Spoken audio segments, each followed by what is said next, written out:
So bago natin start yung video, please like, share, and subscribe. So, iba-check na natin yung aking Trinx M100. Alloy na ang frame na may size na 26er. May kulay to na tatlo, red, blue, and black. Sakto yung kulay niya doon sa aking road bike. Maganda to dahil sakto lang to sa height ko.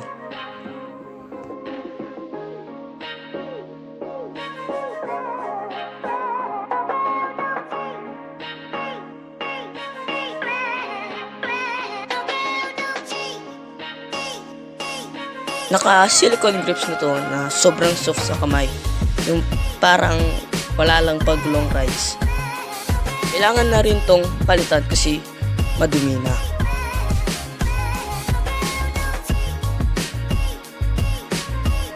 At tatak ng aking handlebar is Genova na may haba na 740mm. Alloy na to at sobrang gaan.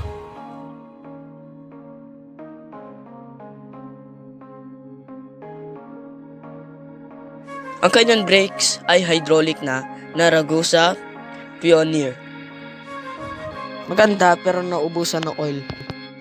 Naka L2A3 shifters na ito na nakaset up sa 3x7.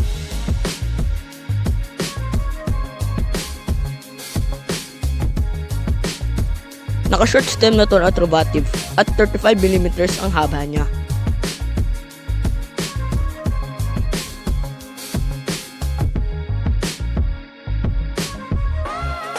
Naka-submit static na cold slick na to.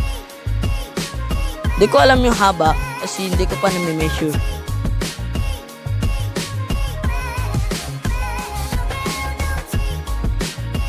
At naka-Shimano olive na to na 2x. Ang size ng kanyang chainring is 36 ang pinakamalaki at 24 ang pinakamaliit. Ang kanyang pedals ay labisi na naka-silvering na.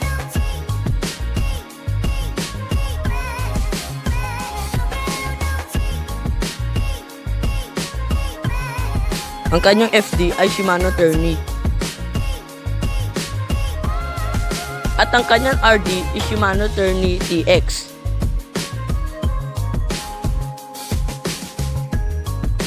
Cogs niya ay thread type na 7-speed at ang tatak niya ay 80 index free wheel.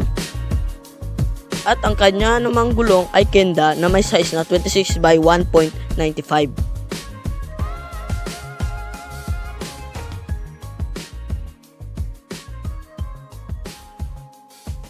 Hubs niya ay thread type na naka 2 na. Hindi ito naka quick release dahil kailangan mo ng 15mm para matanggal to. So guys, makikita nyo dito yung sobrang baba ng shock ko pag i-play mo. So maganda to kasi nagtitrill ako palagi yun.